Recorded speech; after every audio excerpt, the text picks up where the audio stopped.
Hello everybody, welcome to another episode of Erickson TV. Curtis here with Lauren. Hello Lauren. Hey Curtis, hey everybody. Hey Lauren, this is a continuation on our Back to Summer School series, and we've been talking about passive versus active investing. Yes. And variations of that.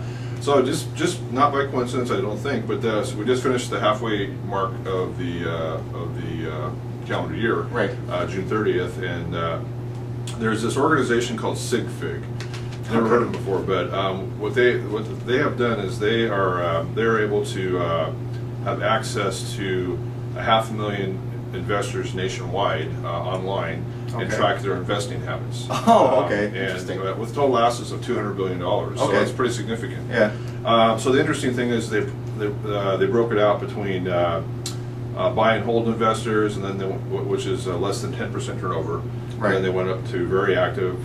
But then they went to active, which is 11 to 50% turnover, and that this is just in the last 6 months, by the way. Yeah, okay. And very active, which is a 51 to 100% turnover, and then what they call aggressive, which is 100 plus turnover. Okay. I'm not exactly sure how you do 100 plus turnover. Lots of trading. You can't keep the same portfolio for more than a month or two. Okay. So anyway, what I was going to do is I thought I would go ahead and show the 6 month average rate of return. Oh, okay. All right. So for the very aggressive 100 plus turnover, they did 2.2% over the last 6 months. Okay, so they're positive. Yeah, that's good. By the way, everybody's positive. Everybody's positive. And okay. not by coincidence, it was a fairly low volatile market. Okay. So but and then the very active, which is the 51 to 100% turnover, they did the worst. They were 1.53%. Okay. And then the active, which was 11 to 50% turnover, did 2.23%. Okay. And then the buy and hold, which is the 10% turnover, did 3.13%. Okay. So I know this is a relatively short time frame, and it's not but generally, if active is going to do better, it is going to be in the shorter time periods. Right. On that. So what's your take on that?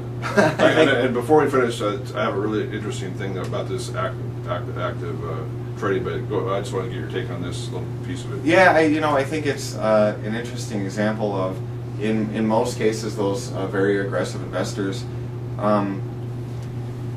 That lower return could just come almost entirely, for the really aggressive ones, it could just be fake trading fees. Right. I mean, even if they were making pretty good moves, pretty decent moves, if you're going to trade that much, you really will start paying for it. Yeah. And at that level, it's probably just they're paying more fees. For the others, the sort of moderately active, probably just panicking. Right. Over minor things. Right.